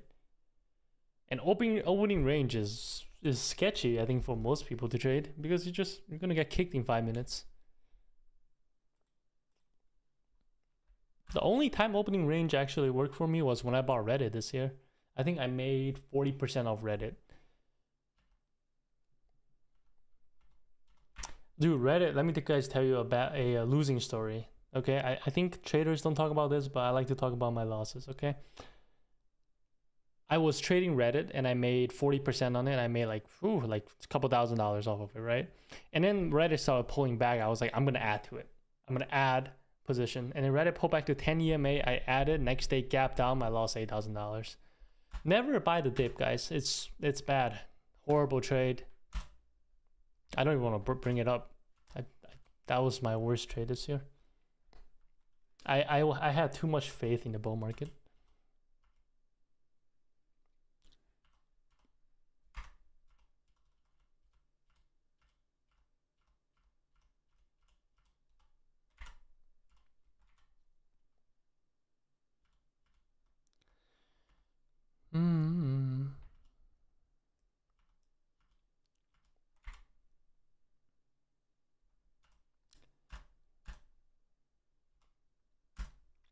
It was sad. Yeah, well, always want to see green candles in the day before adding. I think you want to see more than just one candle before adding. You really want to see like it building up, because we're like so used. I think most of us started trading after 2020, and we're so used to seeing like V-shaped recoveries. But in reality, is that most stocks don't just recover like V-shapedly. If you guys know what I mean, you don't just go from the bottom to the top. You really gotta let it tighten up, build a base. But you do you. Because I say that, right? I say that, and then I'm here buying BYND like a dumbass. I'm just like, oh, a big volume, a penny stock. I'm gonna lose all my money, dude. Oh my god. But the theory of the the people removing BYND threads, those are very interesting. I gotta get a position after that one. Like here's one thing that Mr. Sweeterman said that I never forget is that if everybody is talking about a stock and you're not paying attention to it, then there's something wrong with your trading style.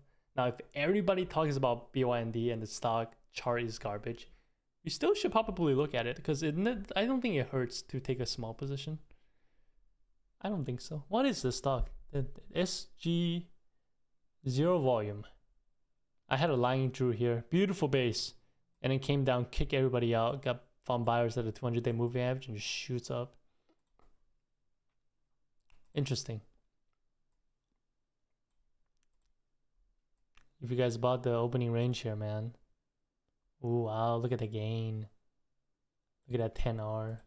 I don't think I will buy this. It's got no volume on the previous. Holy moly. Someone's chat group is pumping the stock. Check out WGS. I'll check out after a little bit. Bioscience Holding Limited. Does it have volume? Doesn't look like it's got a lot of volume. Thanks, I'll add half of my account BYND. If you lose half of your money, do not sue me, okay? I take zero responsibility in your action.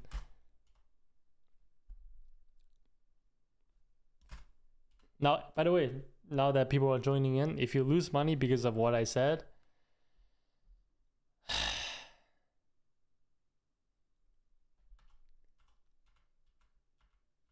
just don't. I don't want to hear about it. Oh, Forte told me to buy this stock. I never told anybody to buy any stock. Well, Forte said this stock is gonna go up 1,000%. I probably do say stuff like that. Do I mean it? Guys, I never mean things like that. Okay, I don't. If I know a stock that's gonna go up 1,000%, I would still be streaming here. Actually, I was gonna say I wouldn't be here, but I would still be here. I'm not giving you guys financial advice. No financial advice is here. This is a fun entertainment YouTube, okay? This is a comedy YouTube that we talk about stocks. I can't lose money because of what you said. You told me to take money out. Okay. That is actually financial advice. You went from 25K to 15K and me telling you to take out 10K. That is good financial advice. Okay? I promise you. You should do that. 100% you should. I think most profitable trader would agree with me that that's the right decision. If anyone disagrees with me, dude, they're crazy people, man.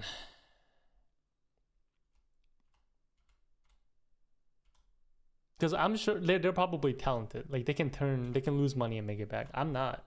I'm like you guys, okay? I don't know. I'm not my brain. I'm not the the IQ, the chart. I'm like the same as most average people, right in the middle.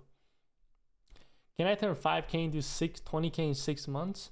Yeah, if we have a swing market and we have stock that goes up hundreds of percent, yeah, why not? You just have to find them. If you invest in RGTI, QBTS, yeah, you could have. How do you handle big drawdowns over a month? That's a very, very good question. I actually have a notepad that I'm going to pull it out right now and read of what I write down. That is a very, very good question, and I hope that more people ask questions like that. I can tell you're smart, dude. Ooh. You can ask Death Turtle and see how smart I am. Calling me smart is a bit of a huge stretch. Okay? I don't know about smart, I'll be honest with you.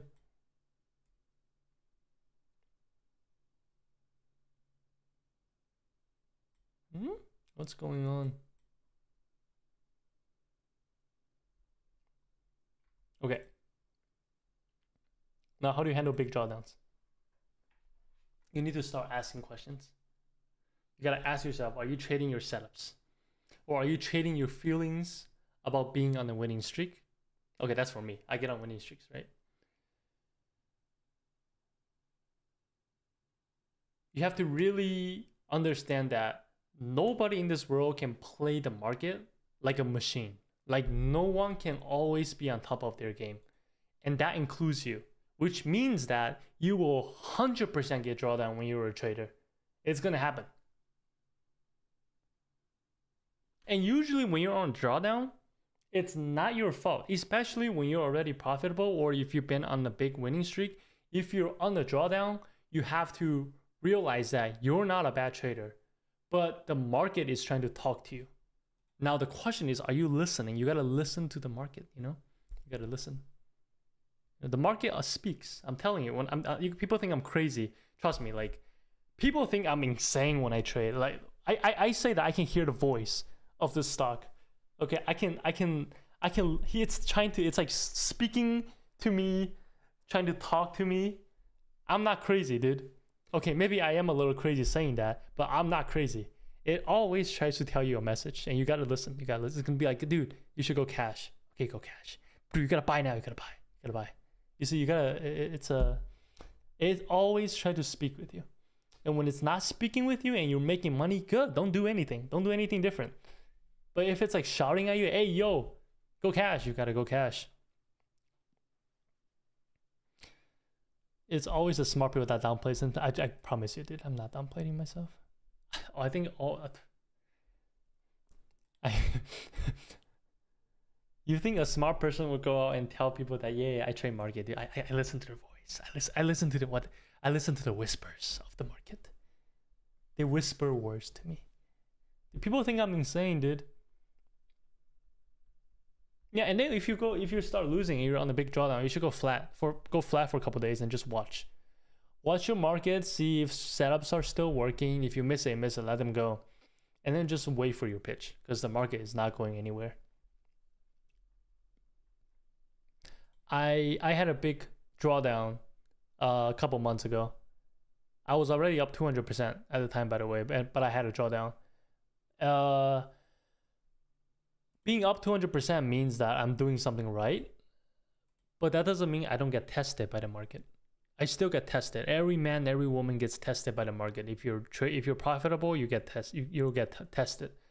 And staying up, being able to not to beat the market by force, but if you can beat it by just waiting and just chill a little bit, most people can pass the test. You don't have to trade to pass the test. You can simply do nothing to pass the test. And a lot of people think that activity means progress, but especially people that day trades, right? Even swing traders makes trades a lot. Like swing traders are not easy. Sometimes you get alerts like $10 pop up and you have to trade and blah, blah, blah. No, when you're on the drawdown, you have to keep in mind that trading doesn't make progress. Activity doesn't mean progress. What makes progress is good judgments. If you make good judgments as a trader, you're making progress. It's not the trading that makes progress. Now that's very important. I got that divine intervention. I got that saying. All I just said right there, I got it when I was taking a walk in the park. I put my phone in my car. I probably shouldn't have done that. I probably would have gotten stolen. But put your phone away, turn notification off. On a good sunny day, go to a park and just walk around and just breathe air. Okay, the more air you breathe, and the more blue sky that you're staring at, suddenly you get divine interventions. You get wisdoms from the heavens. You know?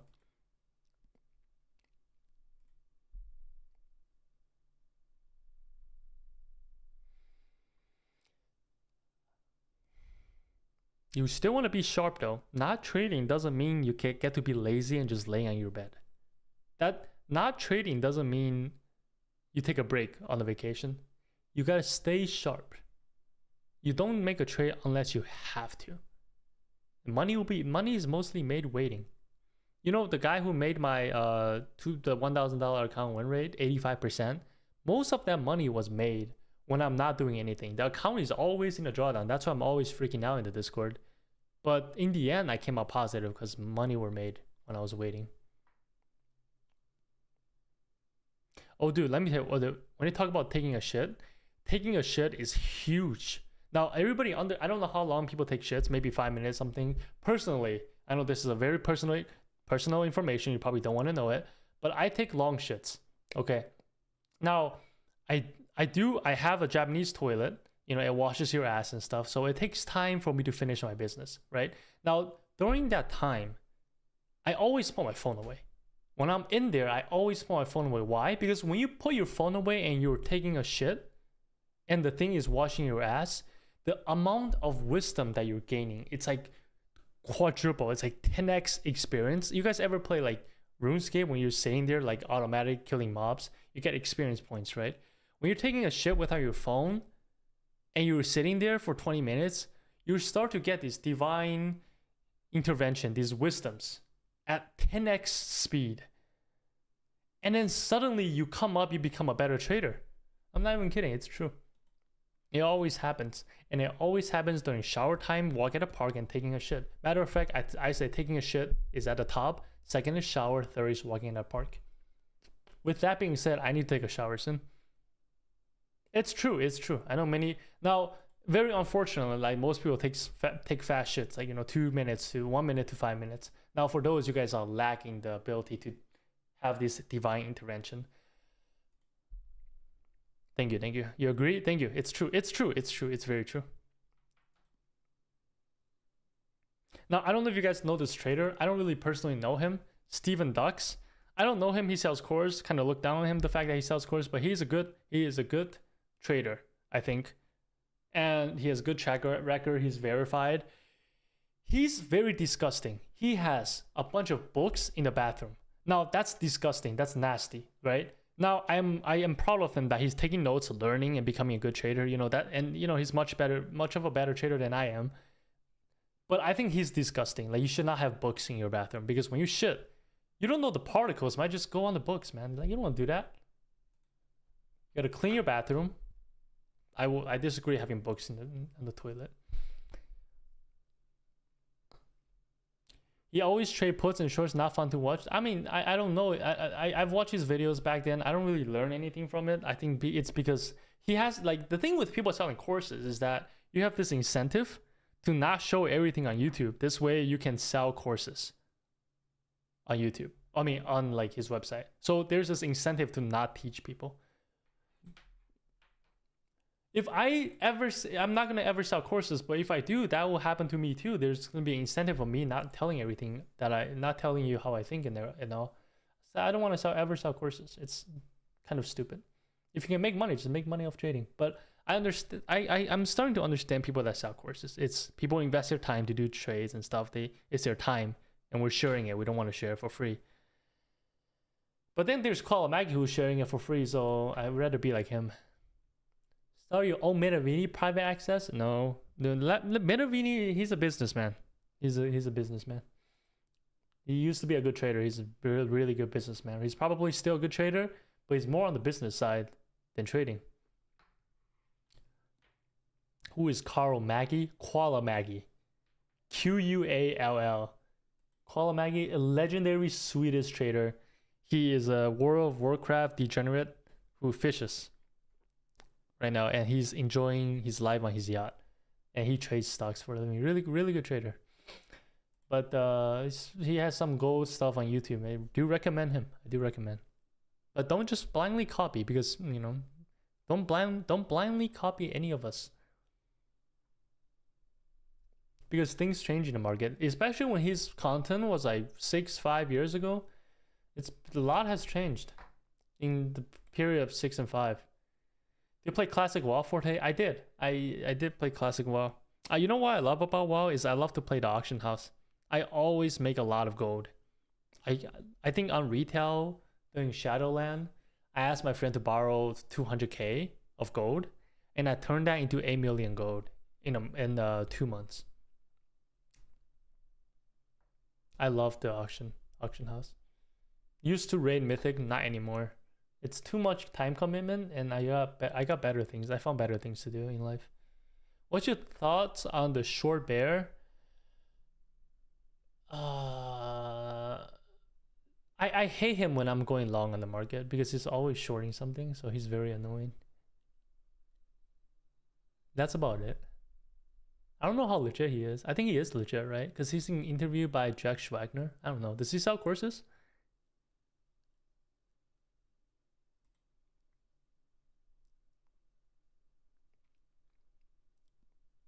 Oh yeah. By the way, keep on going back for the guy who was getting asking about drawdowns. I have more things on my notes, such as stop trading, but that doesn't mean stop trading forever. Just for a day or two, take a break, watch the market, like I said, and study trades that you've taken in the last week or weeks. And then when you come back to trading, reduce size. You have to reduce size. You have to go back to the basic and reduce size. Now, why do you I know a lot of people don't like to reduce size because you lost money, you want to make it back, you don't want to reduce size. You reduce size not to make money.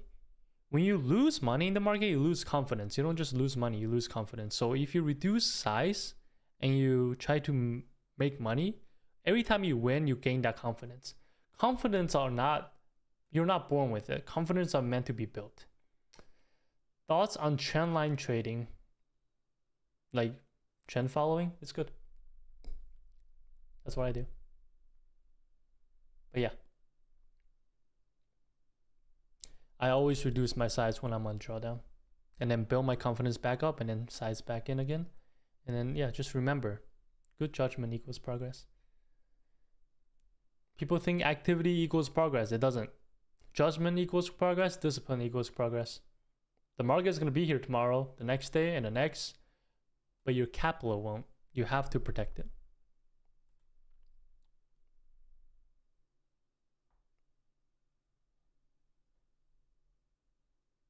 There are days I make thousands, 10,000s of like dollars. And there are a couple, like, you know, there are nights I wish I never made a single trade.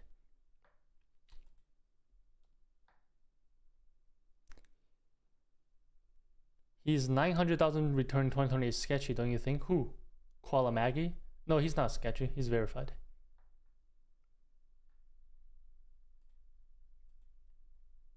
Is it 900,000? Is it that crazy? Holy shit. I don't think it's 900,000, is it? 900,000% is insane. What?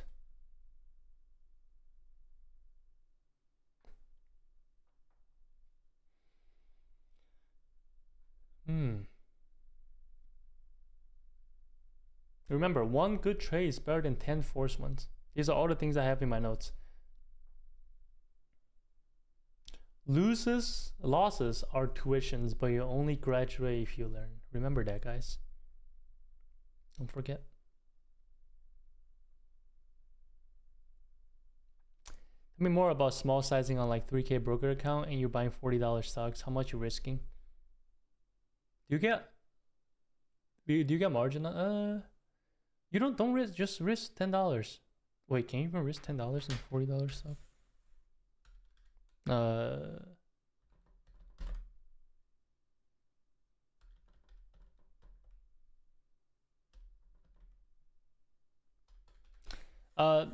Risk like $5 per trade. Just try to make money, man. Try to make money, be consistent, and then the better you get, the more money you put in. Once you start making money with those $5 risk, like $5, you don't underestimate $5. If a stock goes up 10R or 20R, that's $100, $50. Start making those money. And once you start making money with those, and you realize you need more money to trade, that's when you can actually justify putting more money into your broker. Short bear close to 900,000%. That is sketchy. I don't know how verified that guy is. That's why I don't really follow him. Is he getting interviewed in the Schwagner's book? If he is, then I'm interested to read it. 900,000% may be possible then, but I don't see 50 as money. I want to see 300 to 500. How do you see 300 to 500 if you don't even see 50? Sir, you're at negative 10,000 right now. See, you gotta look at the 50s first. It's if you don't see the 50s, you're not gonna see the 300. Then I used to risk $2 per trade. Okay, that's all I'm gonna say. If I never risk $2 per trade and make those $20, $30 on my trades, I wouldn't be making the money I make right now. I'm so slow to adapt to the market, so I always lose some before noticing. Any tips? Not really. I lose some money too, so that's normal. Oh, maybe there is tip. I can't give it to you because I can't do it.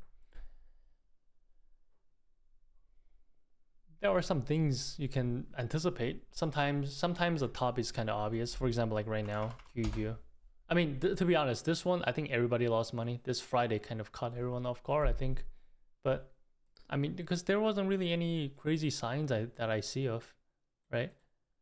So, as for us, as of this one, I understand. Now, maybe some previous ones you could avoid.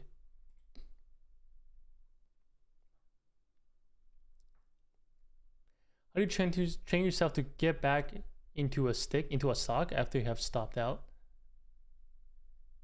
Dude, that's a great question. And let me tell you. For day trading, since it's fast, I just buy it back. For swing trading, I suck at it.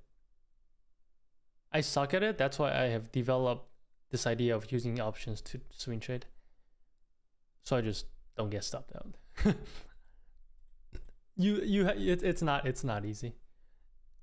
Getting stopped out and then getting back in is like one of the, in my opinion, for me, it's the hardest thing to do, and I can't even do that. I can't even do that well. What I am good at is being able to be on the winning streak, and then being able to come back after losing. I'm really good at handling drawdowns. That's my strength. Gotta wait till it breaks the high again on high volume. Yes, I think so. But don't you have stopsing option? No, not really. Well, however much I buy, if it goes to zero, it goes to zero. That's my stop.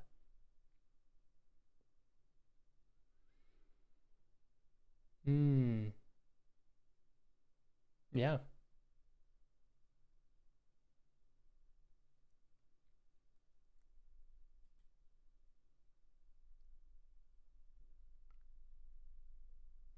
Over, can you talk about options? Like what strike and day you picking for swings? I'm trying to learn options. Yes, I can. I can definitely teach you, but I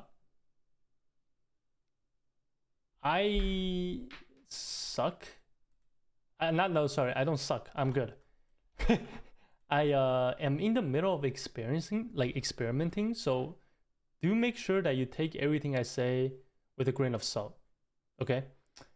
And let me gather something, because I'm also 1 second. I want to show you something that I use.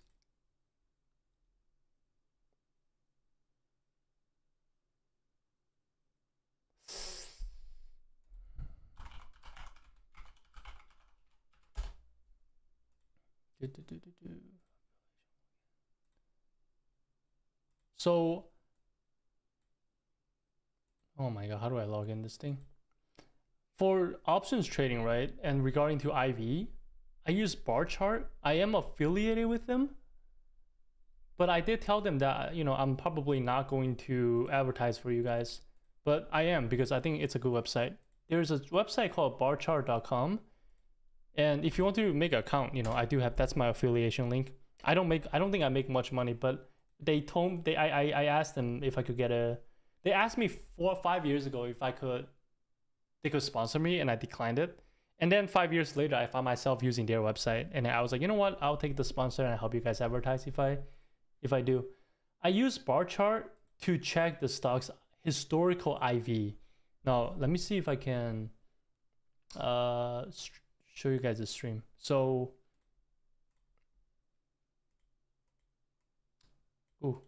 this is scary. I gotta make sure. Okay, there we go. So, let's answer your first question about what date I pick and what strike I pick. When I see a stock that's breaking out, first thing I check to see if the spread is somewhat tight. So there's good volume basically. The bid and ask isn't like $10 billion away from each other, right? And then I usually buy one that's 2 weeks out, and then I buy one that's like a month out. And and since I don't really have a stop for, by the way, get out your pen and start taking notes. Because I'm going to say it once. I don't really have a strike that I look for, but I look for delta. Delta usually at 0.25. And that's because the lower, you can even go lower than that. I often buy a lower. The lower the delta, the more likely that the option is going to go like up and down crazy, right? And because I don't have a stop for options, I let them expire to 0 if the stock doesn't go my way. I just buy whatever that has a decent volume, high open interest on the strike, and then they're either 2 weeks out. If they're 2 weeks out and then a month out. And then I use bar chart, and then I go to let's type it in. Let's type in MP, right? And then I check the historical volatility right here. Historical volatility is at 89, and then you check the IV, the volatility, implied volatility for the stock.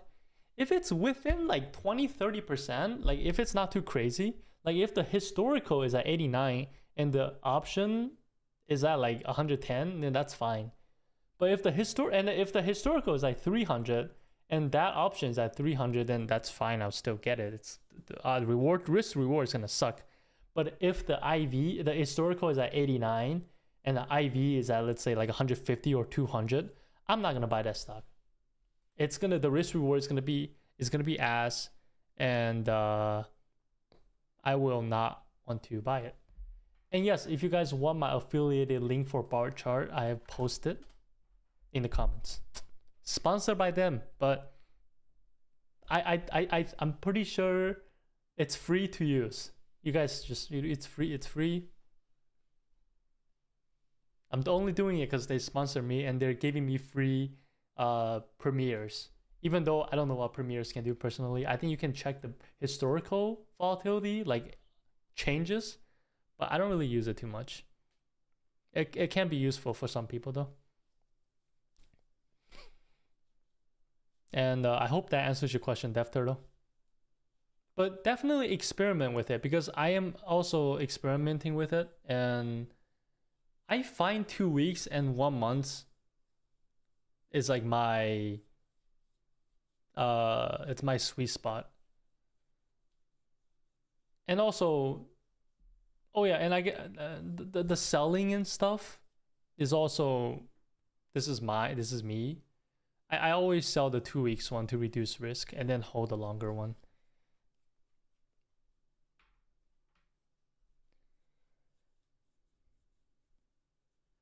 I think the strength of this idea is so that you don't get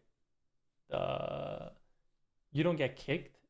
You can just hold it. But the weakness of this trading is that you don't get that much risk the risk to reward is not that good. Oftentimes when you can be up 20 R to 1, you're like only up 4 to 5 R, sometimes 8 R. It can be pretty bad.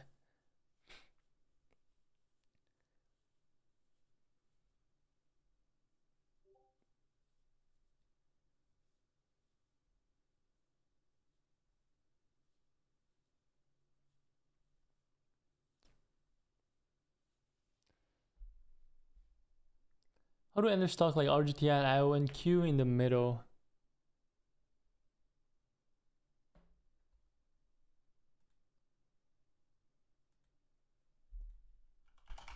In the middle? I don't think you do.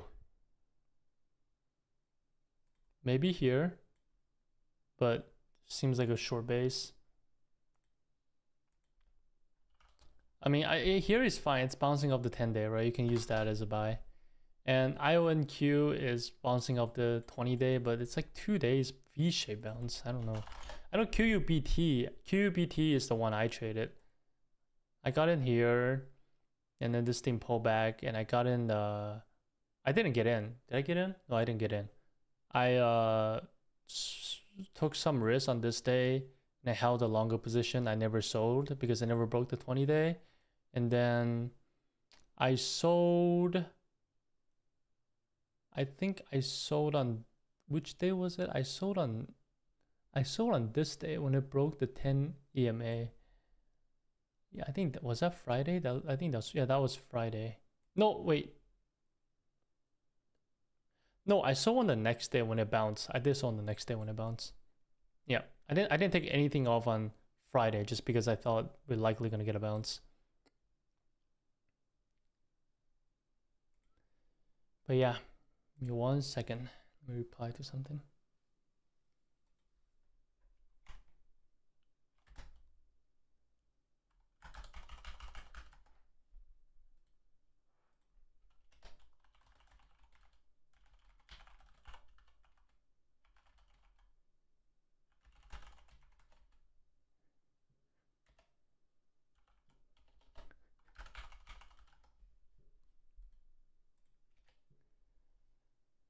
I personally tried a QBTS on a breakout, got pretty tight stop, and got out the day. Colin Mega was talking about shorting quantum. Wait a minute.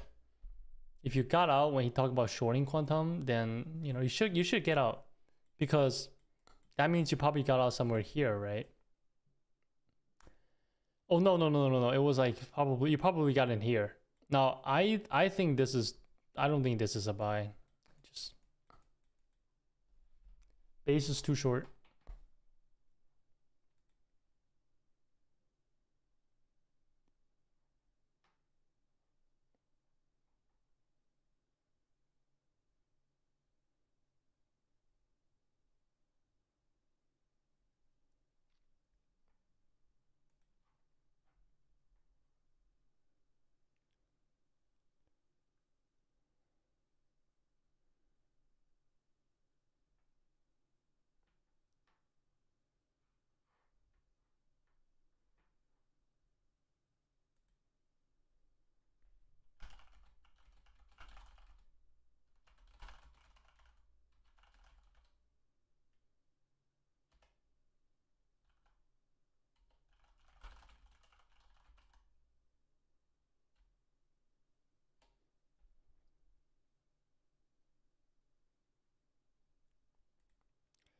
All right, guys, my friends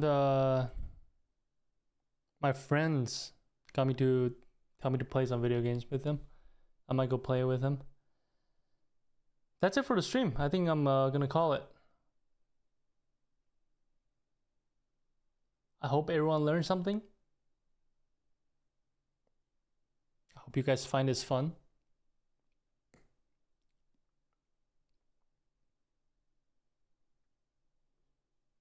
Is it fun? If it's fun, let me know. But yeah, if you guys want to talk to me after stream, I do have my Discord, Call Maggie's Discord, and Twitter. I'm like active on everywhere. So yeah.